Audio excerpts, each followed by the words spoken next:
Кызыт мый тыланда Аркадий Букетовын «Этеген» поэмыж гычын ик ужашым лудын пуэнем. Чыланат палена, тудо сар годым шочын кушшо рвезе. Нелыже, ойгыжо, йӧсыжӧ, шужымашыже, молыжат тудлан ятыр пернен. Аважлан пӧлеклыме ужашым, сар годсо илышын неле илышын возымыжым, очыни, шӱмышкак пернышаштак. Молан манаш гын, тений сар чарнымаш виче темеш.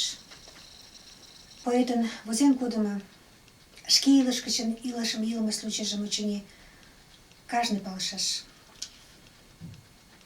Шале орлык ковёрлан келша, а тӱрлемже шӧртньӧ кид кыша. Пуйто тудым кундемнам моктен, авана тыге тӱрлен коден. Уке кинде, пареҥгат пытен. Шинчена аван шинчаш ончен, тудо мане шочмо вер поян. Ӱшанем, пукшен луктеш мемнам. Тау лийже олык тыланет, шинчалан шудет, подыран вует, там лийже пешак шеремет. Аваем волгенче гай улмаш, шуаралын изинек пашаш.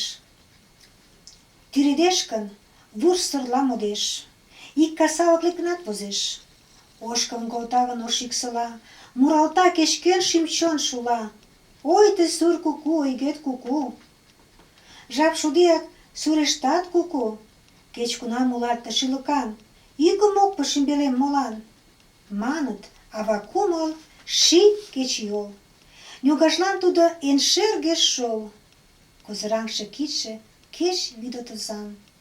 Мамыкла чучеш икшывыжлан. Порын ончалеш, йомеш ойгет, пуйто пеледешак ал чурий. Кажне поро ойжо шӱмешет пыта. Келге вожым тудо ӱмырлан колта. Кеч икте веле уло тӱнялан. Икте, лачак веле, авана мемнан.